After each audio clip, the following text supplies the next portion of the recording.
Donc Daphné Le Sergent mène des recherches à la fois artistiques et théoriques autour des notions de schise et de frontières.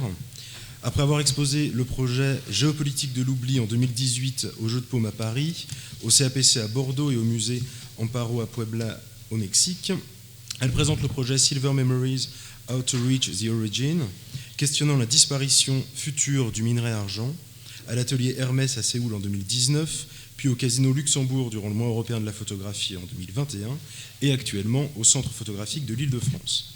Donc Daphné Le Sergent est maître de conférence à l'Université Paris 8, au département photographie plus particulièrement, et membre de l'ECA. Depuis quelques années, je développe une pratique que j'intitule donc photodessin en tant qu'elle fait intervenir le trait dessiné au sein de la trame photographique. La photographie n'est alors plus convoquée dans sa transparence, dans le lien avec les choses représentées, mais devient une simple structure formelle, une construction sous-jacente, un subjectile, venant accueillir le mouvement dessiné. Loin d'être un décalque, le geste du dessin intensifie certaines zones, cherche un vallonnement dans la surface, y apporte du modelé, comme si l'image n'était plus la production du système optique de l'appareil photo, mais l'affirmation d'une empreinte sensorielle, d'une image intérieure. Je vais faire, j'ai déjà commencé d'ailleurs, défiler brièvement différents exemples de photodessins issus de techniques mises en place pour chaque série et mêlant à chaque fois différemment le plan du dessin au plan de la photographie afin de chercher un effet de relief, ou plutôt de bas-relief, comme si l'existence des différents calques de l'image permettait d'en creuser la surface. Avec l'intervention du dessin, le rapport à l'image semble relever d'une image-objet dont on peut se saisir et qui évoque une tactilité, une invitation à l'emprise. Alors, voilà, je vais faire défiler ça assez brièvement, et puis peut-être que je le mettrai en lecture après, parce que j'ai chronométré, j'en ai déjà pour 28 minutes, alors je vais faire très vite.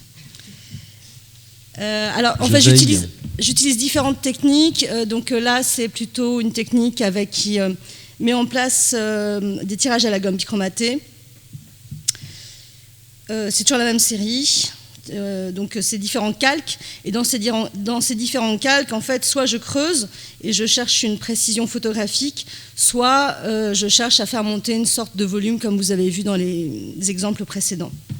Alors là, il peut y avoir aussi des recherches d'effets de matière, on a plus un rendu de gravure, ou ici un rendu métallique. Alors je ne sais pas si la reproduction est très fidèle aussi quand même.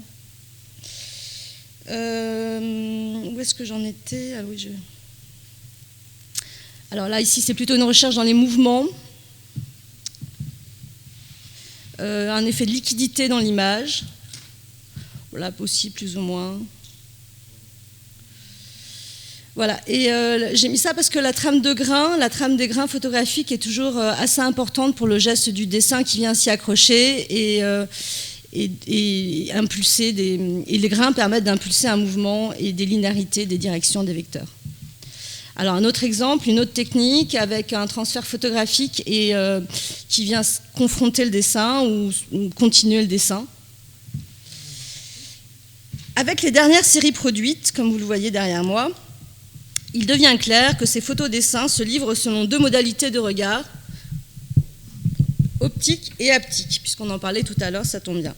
À une certaine distance, on reconnaît un paysage et les contours qui le composent. On en distingue les motifs, tandis que tout près de la surface, les contours apparaissent comme dissous. Alors un autre exemple. Lorsqu'on se rapproche, en effet, l'œil n'est plus face à des objets visuels, mais se confronte à un ensemble de linéarités dont il suit le parcours.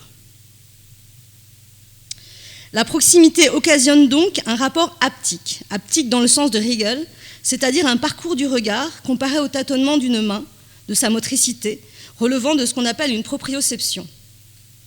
Ce que ces images révèlent, c'est la coexistence de deux modalités dans l'activité du regard. Elle nous invite à réfléchir à l'idée suivante. Toute image sera un canevas perceptif entre ce qui est porté à la connaissance et ce qui est soumis au sentir. Envisageons avec Adolf Hildebrandt, un artiste qui a inspiré Hegel, justement sur cette notion d'haptique, que la matrice formelle puisse faire intervenir l'activité oculomotrice à différents niveaux. optique et haptique. Optique où émerge une signification, haptique dans les mouvements d'empathie du regard. Chaque œuvre offrirait ainsi une gradation allant de la captation du sens au gré du point de vue distancié, donc optique, à l'exaltation des sens par la projection cinétique du regard au sein des unités plastiques, haptiques. Ce n'est pas que le spectateur se déplace physiquement, même s'il n'y a jamais d'œil immobile, c'est qu'il fait jouer une distance intérieure et qu'il sait ou croit savoir où sont les points de saillie pour le sens et où sont les ruissellements graphiques livrés au sens. Il sait quand faire taire un ressenti au profit du message ou bien se tenir à l'écoute, tout éveillé qu'il est aux moindres fluctuations de valeurs lumineuses et des courbes du dessin, faisant bruisser des sensations internes nouvelles. Nous pourrions alors parler d'habitus visuel comme capacité à faire basculer dans une même image, optique et haptique, capacité que chaque individu conserve de son berceau culturel et qui fait que certaines œuvres des temps reculés ou des contrées lointaines, non connues des habitudes de son propre corps, semblent si mystérieuses, presque des énigmes. Que nos sciences présentent à l'esprit leur portée symbolique, et nous voilà éclairés, mais seulement en partie, comme si d'une dépouille, nous ne disposions que du squelette, duquel s'est tarie toute chair. Nous connaissons la fonction d'une image dans un rite primitif, le texte où prend source tel enluminure, et nous pouvons aussi supposer le rôle d'un objet d'art dans un contexte social. Mais nous restons ignorants de ce que ces œuvres valent pour les corps sentants des spectateurs, comment elles parlent à des gestes intérieurs, et de quelle musique elles ont fait vibrer leur cœur. Rien de tout cela n'est livré dans les manuels. Nous voilà contraints à la seule force d'un imaginaire qu'on souhaiterait fonder sur le sensoriel, obligés de faire confiance à cette part dédaignée de la raison, celle du sentir. Serait-ce possible de se départir, ne serait-ce qu'infimement, de la prégnance d'un habitus visuel occidental par trop chargé de sens, par trop chargé d'optique, qui fait de la vision l'accès direct à un savoir ? Notre regard moderne, tout dressé qu'il est à lire dans les signes visuels une conformité avec le réel, aurait-il oublié la convenance et les codes qui le sous-tendent ? Ne peut-il prendre conscience de lui-même ? Malgré des écrits critiques affirmant la perspective en tant que forme symbolique, Panofsky, ou l'ajustement par formule mathématique des lentilles de l'appareil photographique, Flusser, ou encore en déjouant le concept d'appareil, Pierre-Damien Huyghe et Jean-Louis Deshottes, on n'en finit jamais véritablement avec cette croyance d'une image homologue à sa réalité et de ce que sa prétendue transparence fait poindre en discours. Pour Michel Thévoz, cette habitude s'installe dès la Renaissance et dès la dioptrique cartésienne. S'instaure un rapport de similitude entre la chose et son image cérébrale, faisant de la peinture une cosa mentale et de la visibilité un marché aux signes trouvant place dans un système d'équivalence avec d'autres signes. Ne pourrait-on encourager une délectation haptique, une irruption du toucher et de la proprioception dans la perception visuelle, qui ne soit reléguée immédiatement dans le champ vague et imprécis du subjectif ? Ne doit-on pas aussi prendre acte que le regard qui se pose sur l'objet d'art n'a rien de physiologiquement différent de celui qui concourt à l'adaptation du sujet à son environnement ? Ce regard est de nature polysensorielle et orienté vers l'action. La phénoménologie et les neurosciences ne le répètent que trop. Mais au plus profond de notre culture, il y a une hégémonie de la vision, une noblesse accordée au voir, qui lèguerait dans le même temps un savoir. Et nous nous détournons d'une vision dans son intime raccordement au sensible, entremêlée avec les autres canaux sensoriels, irrigués par les sons, les odeurs et les impressions tactiles que le poète ou l'artiste restitue sous la magie d'une mémoire involontaire. Pourquoi est-il si difficile, même pour le peintre le plus expérimenté, de poser une première touche sur le tableau ? Ce n'est pas qu'il ignore comment produire un signe figuratif, ce n'est pas qu'il doute de son geste comme potentialité à transcrire le monde, lui qui s'est exercé depuis tant d'années. C'est qu'il sait que le premier trait de crayon va décider l'inexorable imbrication entre son espace propre et celui de la toile. Il ne connaît que trop les enjeux de ce moment décisif et la tâche délicate de devoir faire glisser la dimension corporelle de sa propre perception dans l'espace réduit du cadre. Par cette opération, son point de vue, ainsi que l'ensemble des relations qui le raccordent au monde, se projette dans un autre système de rapport. Les distances qui le séparent des choses se trouvent converties dans la cohésion spatiale des objets plastiques entre eux. Pour le peintre, il n'y a pas un espace objectif dont il fait le constat, mais à chaque ouvrage, la possibilité d'une diversité de qualité dans la restitution de cet espace. Ah, pardon, j'anticipe. Si l'on considère la vision dans une multisensorialité, il ne faut toutefois pas omettre le sixième sens, le sens de la proprioception, par lequel l'espace se rapporte au « je peux » du corps. On croirait le signal visuel émerger des coordonnées rétiniennes. Mais avant d'être un percept purement visuel, il est l'indice de la position du corps de l'observateur dans l'espace et renvoie à une nécessaire imbrication de la donne visuelle et sensorimotrice. L'espace environnant inspire au sujet l'impulsion motrice appropriée, qu'elle soit consciente ou non, faisant de la visualité un champ de force, polarisé selon des affects et des accointances du corps avec le réel, tantôt agréable, tantôt désagréable, inspirant le sublime burkien et les effusions des artistes de la période romantique. Mais cette pratique de photodessin débuta avec une erreur de manipulation. Un jour, j'ai installé une feuille de baryté en fibre de coton sous l'agrandisseur.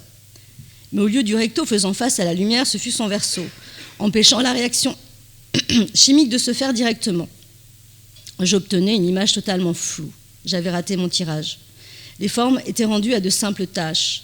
Toute profondeur picturale avait disparu.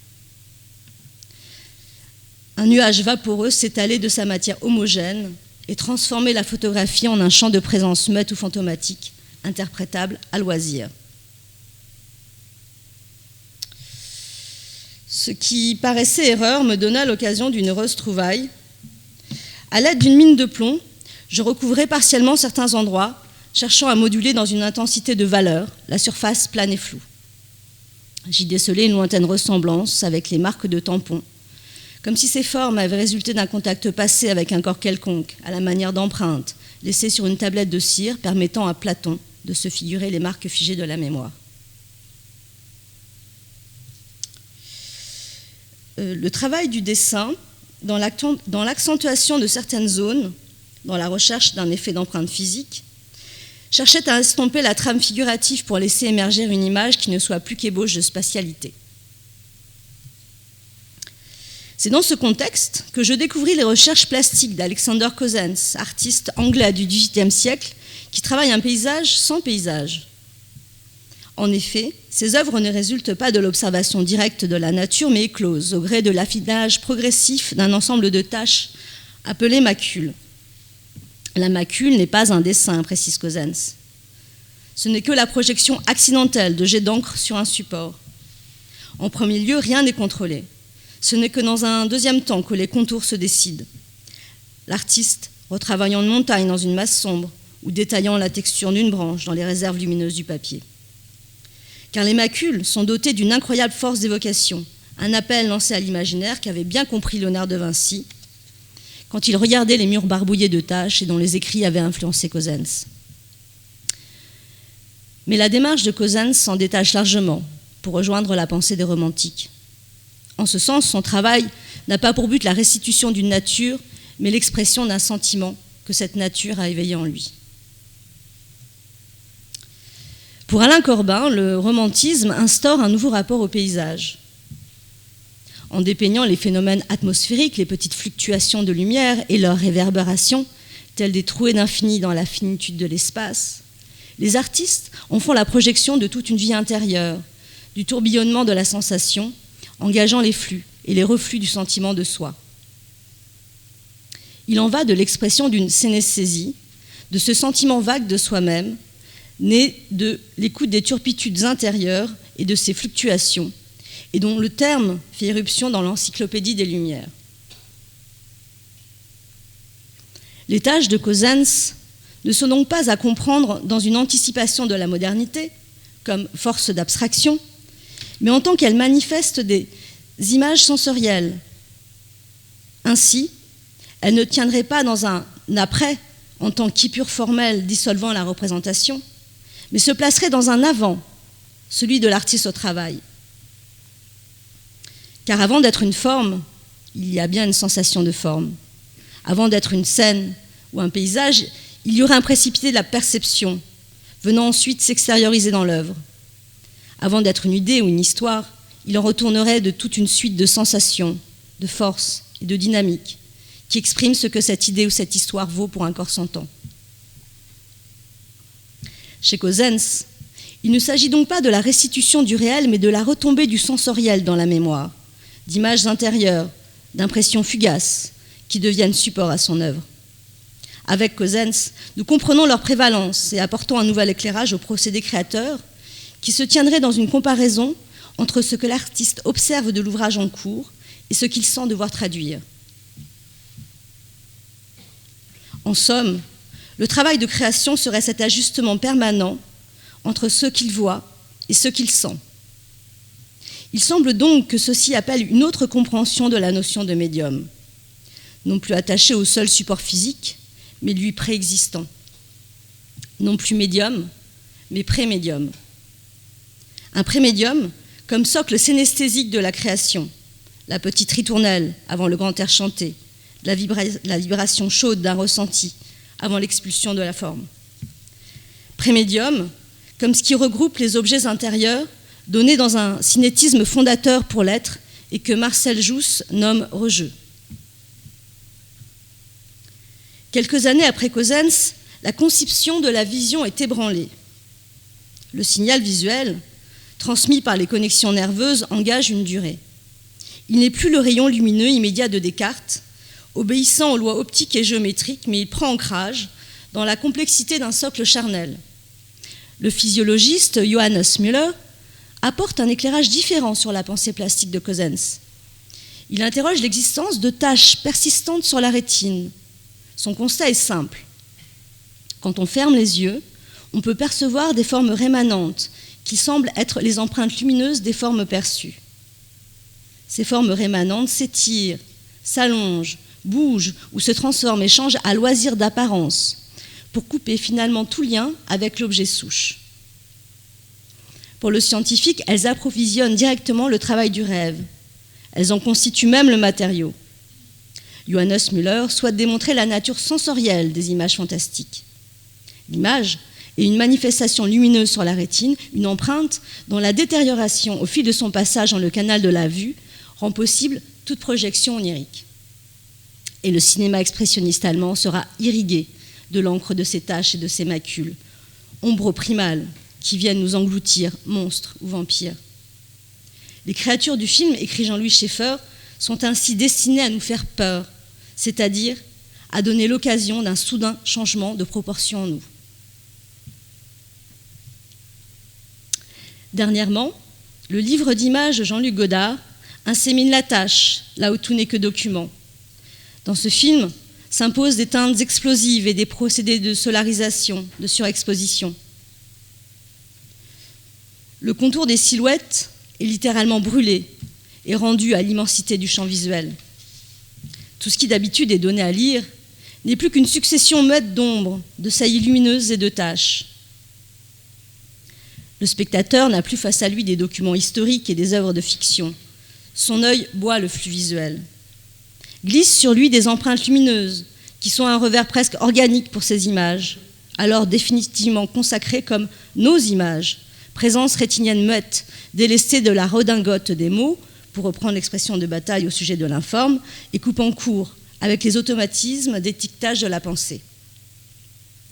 Plus proche de nous, le neurophysiologiste Vilayanu Ramachandran, dans Le fantôme intérieur, rappelle que le signal visuel, arrivé au cortex visuel depuis le nerf optique, actualise une carte correspondant point par point à ce qui se forme sur la rétine. Mais la seule existence de cette carte ne permet pas d'expliquer la vision, puisque cette image reconstituée demanderait à son tour d'être vue et interprétée par une intelligence autonome, comme si un petit bonhomme, l'homoncule, était là pour observer et actionner les commandes appropriées. Cette première carte n'est en fait qu'un carrefour depuis lequel les informations sont transmises aux aires concernés, un peu à la manière d'un centre de tri, renvoyant les données vers une trentaine d'aires visuelles différentes. Mais avant de se disperser en de nombreuses ramifications, les influx nerveux suivent de grandes autoroutes, appelées voie du quoi et voie du où. Si la voie du quoi, qui aboutit dans le lobe temporal, permet l'identification des objets visuels, la voie du où se dirige vers le lobe pariétal et analyse le champ visuel en fonction des déplacements de l'individu dans l'espace. Grâce à elle, le sujet a une estimation de son environnement, de l'éloignement d'une cible, des distances entre les objets. Elle lui permet de négocier des terrains inégaux, d'en éviter les obstacles.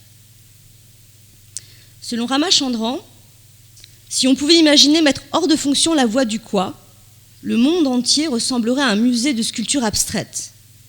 On évoluerait parmi des masses inconnues, mystérieuses, qui n'auraient ni nom, ni motif d'action et qui, de surcroît, ne susciteraient ni émotion, ni association mentale. Certes, nous verrions le contour des objets, nous pourrions les saisir, les dessiner du doigt et du regard, mais nous n'aurions pas la moindre idée du concept ou de la catégorie auquel ils appartiennent. Le monde serait réduit à un ensemble de tâches. La tâche, délaissée de son étiquette identitaire, resterait l'indice d'une position dans l'espace, une précieuse information sur la qualité de cet espace même. Aussi, la tâche ne serait-elle plus à considérer comme une détérioration, une déception lexicale ou une perte de sens, mais comme médiation pour un corps agissant. Ce que ces tâches figurent, ce n'est plus la chose ou l'être dans leur définition, dans l'espace objectif des concepts, mais la chose ou l'être pour le sujet qui regarde, le support visuel d'un corps sentant. Devrait-on alors reconnaître dans cette nouvelle approche des tâches artistiques la notion d'invariant, posée par Merleau-Ponty en tant que constance pour mon corps? Il n'y a plus une réalité pour la vue ou pour le toucher, écrit-il, mais une chose déjà là, dont les traits présentent des possibles appuis pour le corps. Pour le psychologue Bullinger, l'individu est immergé dans un ensemble de flux sensoriels, visuels, auditifs, tactiles, permettant une localisation des objets vis-à-vis de son projet moteur. Et l'invariant s'élabore au fil d'un échange permanent entre cet environnement et la réponse sensorimotrice du sujet, venant prolonger le premier dialogue tonique de l'enfant avec le parent. Les invariants, est-ce cela que l'artiste organise en son œuvre? Serait-ce cela le prémédium? Certes, l'artiste travaille avec une idée, un désir de dire, mais pour une même idée, combien d'agencements? Pour un seul mot, combien de facettes et d'apparences? En deçà du monde des mots, le monde des tâches se distribue en l'œuvre et s'étoile selon la logique de l'être. Serait cela le style, quand l'œuvre devient habitat pour son créateur, quand le choix d'un cadre, d'une composition, d'un élément visuel font de cet agencement quelque chose de significatif et d'unique, unique pour la spatialisation du moi. Si nous reconnaissons dans la tâche cet accès direct au prémédium, à cet ensemble d'images intérieures qui apparaissent à l'instar d'ensembles dynamiques, des séquences estimant pour Merleau-Ponty un je peux, il faudrait alors considérer le monde des formes comme signe éventuel d'une potentialité, d'un indice d'emprise sur les choses. Emprise d'un corps dans l'espace, d'un corps individuel et artistique, bien sûr, mais tout autant social, attelé par des habitudes ainsi que par des apprentissages. Sous ce prisme, une autre compréhension des formes artistiques pourrait voir le jour, des formes en tant que résidus de nos techniques du corps, expliquées par Marcel Mauss comme montage physiologique d'actes.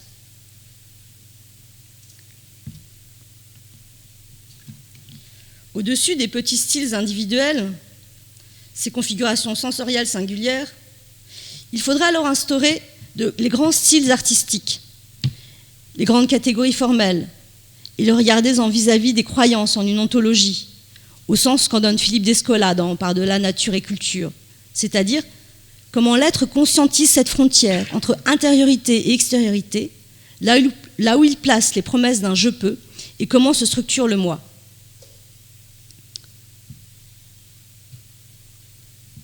Mais alors, que dire du contour qui fait disparaître la tâche derrière l'identité sur lequel se tient toute l'hégémonie optique de la pensée occidentale? Le contour s'obtient, commente Alberti au Quattrocento dans son De Pictura, par projection du cône perspectiviste sur le plan de la toile. L'artiste, nous dit-il, est pareil au mathématicien, il opère une mesure du monde. Traçons depuis son œil une myriade de fils le reliant à l'objet de son observation. En résulte une pyramide ou un cône visuel.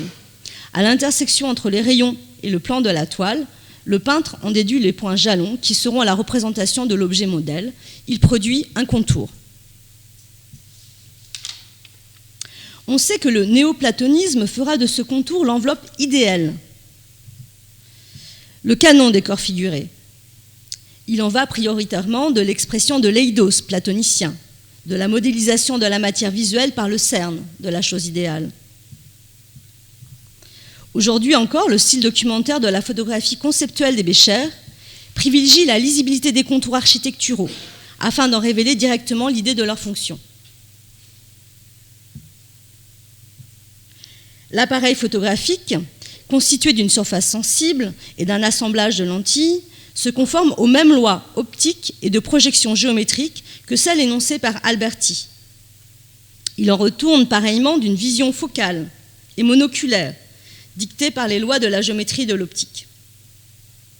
Qu'elle relève de la photographie ou de la perspective, l'image exprime ainsi une distance, celle d'un œil unique à la surface observée.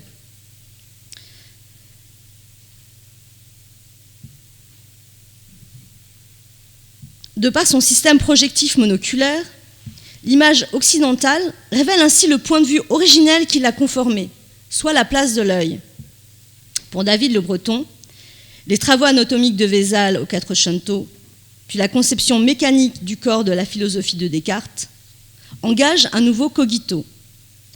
Le sujet est celui qui se vit dans un corps devenu forteresse, dans ce point de vue donc, coupé du monde et des autres, offrant et ouvrant un point de vue sur le monde. Son corps n'est alors plus qu'un objet parmi les autres, soumis pareillement à leurs lois physiques. Alors j'ai plus que 1 minute et 30. 2 minutes. Vous avez dépassé d'1 minute 30. Voilà. J'ai encore 2 minutes, s'il vous plaît, monsieur. Allez-y. Tout notre système figuratif, ainsi que la codification conceptuelle qui lui est attachée, s'établit sur des règles simples. Sur ces règles simples. Plaçons l'œil dans une hégémonie. J'ai oublié une diapo du coup. Plaçant l'œil dans une hégémonie par rapport aux autres organes sensoriels et consacrant la vision dans une pureté optique. Si les théories de la connaissance n'ont cesse de le répéter, que ce soit dans le champ esthétique, Anne Sauvageau voudrait savoir, anthropologique, Nélia Dias, la mesure des sens, ou neuroscientifique, Alain Berthoz, l'économie d'une vision pure et véhicule du sens semble toujours prospère. D'une part, car elle est la clé de voûte de la fabrication de la forme figurative ou photographique, et de sa portée conceptuelle, ce lourd édifice culturel et civilisationnel, et de l'autre, elle semble pieds et poings liée à la conception ontologique que l'Occident se fait du sujet. Que la pensée en Occident prenne acte de l'haptique, elle n'en fait pas pour autant le revers indispensable à la lisibilité optique. Dès lors, l'œil ne peut se définir que comme fendu, inapte à retraduire la cohésion organique de la perception. Sera alors envisagée, à la suite d'une pratique de photodessin, la possibilité d'imaginer d'autres habitus visuels, d'autres conceptions de l'image, impliquant une activité oculaire, combinant différemment optique et haptique, et assignant d'autres conceptions ontologiques. À nous d'être en éveil et d'écouter avec nos sens comment les styles artistiques non occidentaux feraient de l'haptique une autre économie du regard, une distribution inédite entre stimulation visuelle et synesthésique. Merci pour votre patience. Je vous remercie.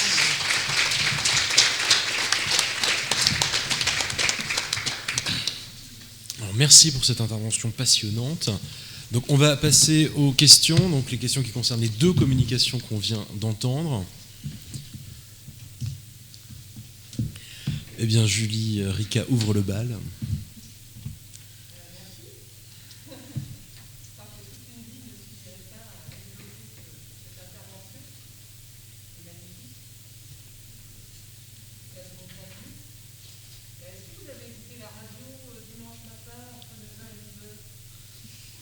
Non.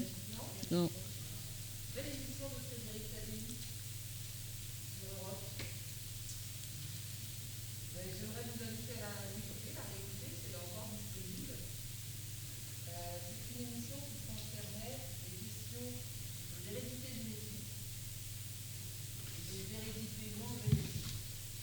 Et comment s'appelle l'émission, s'il vous plaît?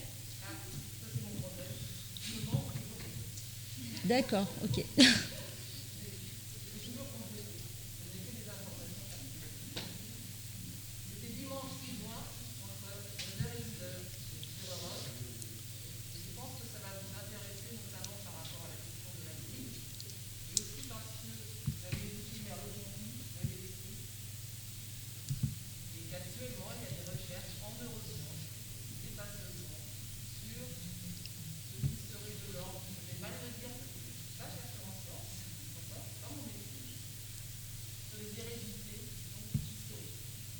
Et vous pouvez me répéter la référence? C'est dimanche 6 juin sur Europe 1, c'est ça? Et c'est qui l'animateur de l'émission?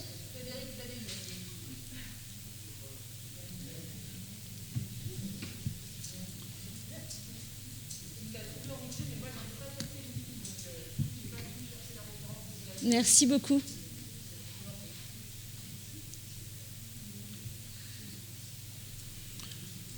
Je vais peut-être lancer le débat par une petite réflexion en vous écoutant effectivement dans cette idée de changer l'habitus visuel.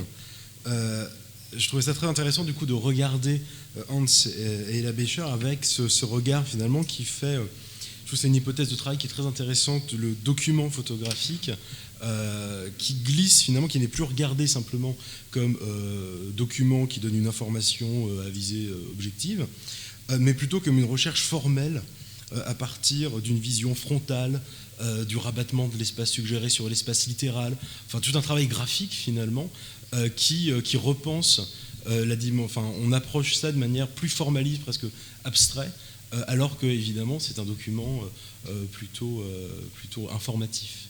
Je ne sais pas ce que vous en pensez. Est-ce que c'était une question? Alors je ne sais pas quel aspect vous voulez que je reprenne, parce qu'il y a pas mal de choses. Sur justement ce renversement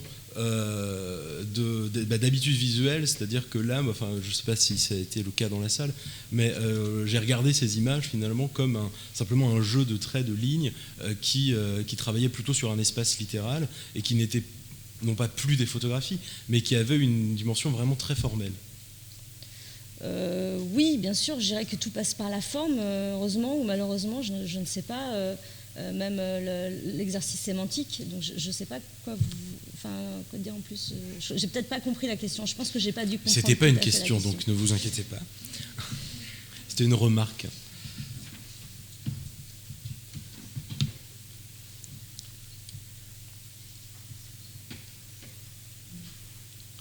Eh bien, j'avais aussi quelques remarques qui ne sont pas des questions. Ah, parfait, allez-y.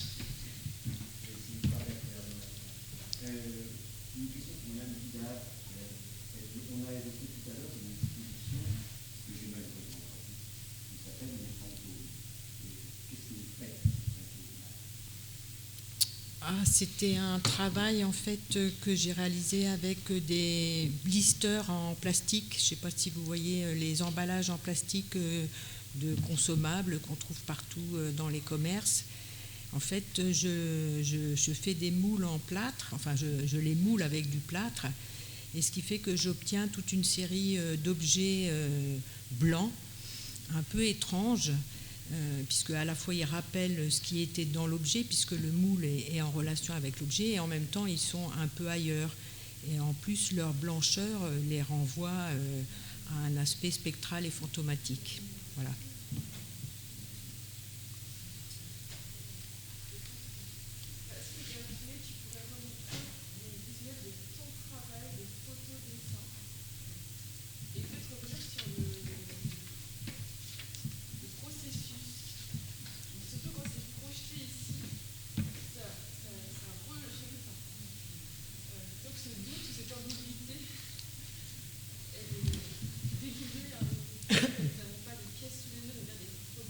Ouais, ça altère vraiment la lecture.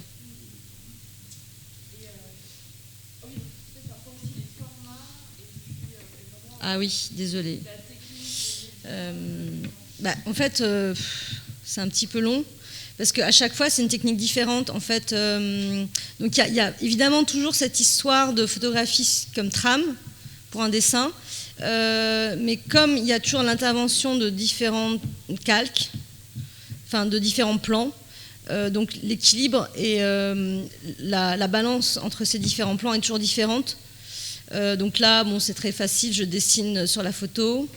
C'est un billet de banque nord-coréen avec un billet de banque chinois qui entoure les baguettes, comme si la Corée du Nord allait se faire manger économiquement par la Chine. Là, en fait, pareil, mais il y a un jeu d'accentuation par empreinte sur certaines zones. Là, on a une coupe nette, franche, entre l'espace dessiné et l'espace photographique. Alors là, c'est un petit peu un bidouillage. Il y a plein de cales différents. Puis j'ai essayé de créer un doré qui se rapproche de l'estampe japonaise, puisque je pose et j'articule ensemble deux systèmes de figuration. Il y en a un qui est celui qu'on connaît bien, les films hollywoodiens, le cow-boy, tout ça, avec ce petit logo de Walt Disney. Et l'autre, c'est un paysage qui reprend les estampes japonaises et qui complète avec le château qui aurait inspiré Walt Disney pour son logo. Oui, je vois qu'il y a une question derrière, mais je ne sais pas si elle est reliée directement à ce que je suis en train d'expliquer. Oui, tout à fait, bien sûr. Merci. Et là, je travaille avec la matrice à la gomme. Donc, ce n'est pas la photographie véritablement, c'est des tirages à la gomme bichromatée sur lesquels que je rescanne et sur lesquels je rajoute des fragments de photographie. Et en fait, comme la gomme bichromatée elle-même se fait selon différentes calques, parce qu'il faut repasser plusieurs fois pour avoir une image un peu dense, et bien donc je joue à chaque fois scanner, à retravailler, un peu comme de la sculpture en fait. Là, c'est la même technique. Là, c'est la même technique. Là, c'est du négatif, tout simplement. Hein, c'est une photo dessin en négatif. Là, c'est du graphite dilué en peinture, une peinture mate sur certaines zones. Et je passe de la mine de plomb dessus. Et du coup, ça fait jaillir vraiment ce côté très métallique du graphite. Oui, là, bon, c'est des mouvements, quoi. C'est pas très notable. Là aussi, c'est pareil, dessin sur photographie. Et la matrice photographique est toujours apprêtée, hein. Enfin, de plus en plus maintenant. Alors là, il n'y a pas du tout de dessin, bizarrement. C'est que du bricolage sur Photoshop. Là, il y a beaucoup de dessins sur la partie que vous voyez ici, là, hein. Un dessin très minutieux. Et là, vous avez un transfert photographique technique qu'on a mis en place spécifiquement pour cette série avec l'atelier Boba à Paris. Là, c'est un peu pareil. En fait, là, je ne sais pas ce que j'ai fichu. Là, j'ai travaillé des calques, c'est-à-dire différentes zones dans l'image. Et sur certaines zones, donc pour donner vraiment cet aspect où il y a différentes intensités de valeurs de noir, de sombre, qui s'emboîtent et qui vont créer un relief imaginaire, enfin un relief optique, haptique, si vous voulez. Et il y a certaines zones qui sont repassées à la mine de plomb. Et avec évidemment la lumière, ça donne ce côté très métallisé. Là, c'est un petit peu pareil, sauf qu'il y a des transferts photos en plus. Et en fait, de loin, on ne voit pas du tout. On a l'impression qu'on a affaire à une photo dégradée. Mais quand on s'approche, en fait, on se rend compte que c'est que des petits traits comme ça. Et qu'il n'y a pas du tout de contour, en fait, que tout est dissous, que tout est mouvement et linéarité. Alors là, on a la même version, mais côté blanc. Donc c'est le même principe avec des transferts photos. Donc on a l'impression que c'est une photographie. Oups, je suis allée un peu plus loin. Photo. Et en fait, quand on s'approche, c'est que ça. Donc c'est assez troublant de voir que la stabilité de l'œil, en fait, est fondée sur cette instabilité de traits gribouillés, dessinés. Et là, comme je l'ai expliqué, c'est un tirage sur l'autre... Enfin, j'ai renversé la feuille de papier et son épaisseur, c'est un papier de 300 grammes.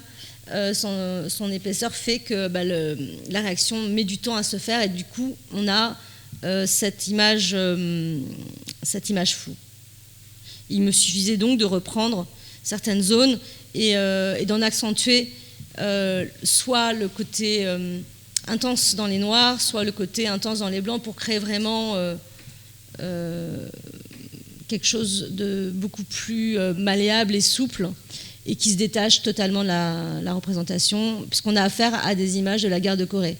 Et la série s'appelle D'aussi loin que je tue, il peut voir, parce que ça parle des différentes distances que les gens ont par rapport à cet événement, les jeunes générations étant beaucoup moins impliquées que les anciennes, forcément, qui ont vécu l'événement.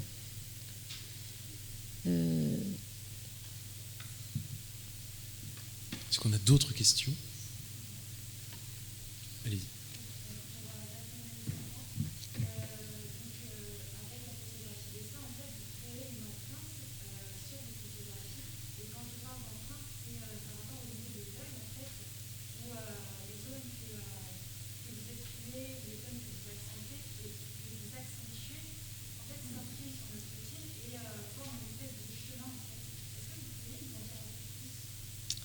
Oui, bah, c'est tout à fait ça. C'est tout à fait ça. Ça, c'était surtout l'intuition de départ, en fait, avec la série que vous avez derrière moi, cette idée que l'image ne soit qu'empreinte de lumière dans l'œil. Mais ce qui m'intéressait surtout, c'était cette histoire de mémoire comme empreinte, puisque la mémoire n'est plus considérée comme un contenu, une boîte dans laquelle on va déverser des informations et les retrouver intactes 20 ans, 50 ans, un siècle après. Mais c'est quelque chose qui se fait par contact physique, contact, je dirais presque épidermique, et qui laisse une trace physique, une physicalité. Donc c'est tout de suite ce qui m'a intéressé, c'est une autre conception de la mémoire, qui n'était plus du tout une mémoire boîte noire en fait, mais une mémoire liée au sensible, liée à une certaine fragilité, parce qu'elle est labile, elle est incertaine, elle est fugace. Et donc, en fait, petit à petit, parce que là, vous voyez, ça date de quand même de 10 ans. Donc, petit à petit, j'ai fait mon chemin, j'ai essayé de réfléchir à comment est-ce qu'une telle mémoire pouvait être présente dans les images pour aller vers cette histoire d'invariant, pour aller vers cette question de comment est-ce que les techniques du corps pourraient être présentes différemment dans les grands styles artistiques non occidentaux et donc imprégner d'autres mémoires, en fait.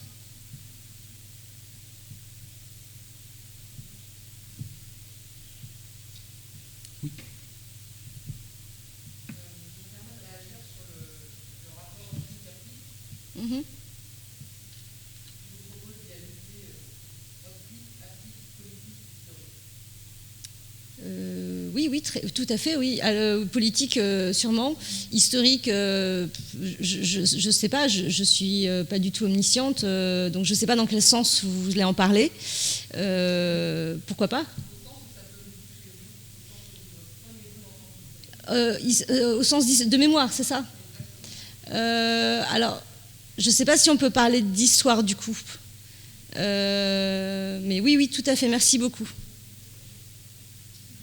Je pensais au travail de Thu Van Tran qui justement avait, alors c'est des souvenirs, mais elle avait imprimé impressionné du papier qu'elle n'a pas fixé, et l'image est pliée donc sous origami, et le visiteur déplie, regarde, referme, et du coup l'image disparaît, et du coup s'inscrit finalement dans la mémoire du regardeur. Et du coup je trouvais que votre accident au verso du Barité, c'était finalement une sorte d'opposé à ce travail-là. Si oui, c'est marrant d'ailleurs cette association d'idées, parce que j'avais montré ce travail à Thu Van Tran, et c'est elle qui m'avait conseillé de dessiner sur la photographie. Donc comme quoi c'est très juste. Eh bien, si nous n'avons plus de questions, on va vous remercier une fois encore.